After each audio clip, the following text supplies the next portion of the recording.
Kokoomuslainen kunnanvaltuutettu Elina Ruohonen tässä kommentoi, että naisten pitäisi jäädä kotiin, koska olemme aivopestyjä, koska haluamme uraa. Että tämä olisi se biologinen, luonnollinen asiantila, että naiset itse asiassa jäävätkin sinne kotiin hoitamaan lapsia. Tässä on oikein kätevästi tämmöinen tapa yhdistää tämä yhteiskunnan tilanne, jossa tosi moni nainen on joutunut työttömäksi ja työttömyys myös ohittanut miesten työttömyysluvut. Että ratkaista se asia sillä, että aletaankin suositella, että et sinä mitään uraa halua, että jääpäs kotiin siitä, kun ei täällä ole töitä teille kaikille. Vaikka tämä nyt on yksittäinen kaupunginvaltuutettu, niin tämä on otettava vakavasti. Tällaiset ajatukset helposti alkavat leviämään sellaisissa yhteiskunnallisissa kohdissa, kun on jokin kriisi päällä.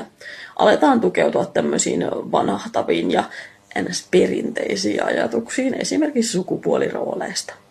Erityisen huolestuttavaa tässä kannanotossa on se, että siellä kommenteissa komppaa tällainen henkilö. Katriina Hippavuorella on Varsinais-Suomessa selkeästi aika paljon valtaa, ja tämä tarkoittaa sitä, että hänellä on myös valtaa siellä puolueen sisällä.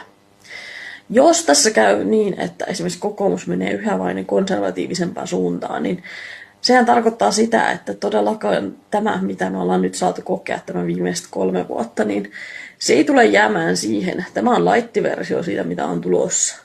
Eli tässä kohtaa suosittelen ihan kaikille, että pistäkää hanttiin tällaisille näkemyksille. Älkää ajatelko, että nämä on vain jotain marginaalisia mielipiteitä, vaan meidän ei pitäisi sallia tällaista.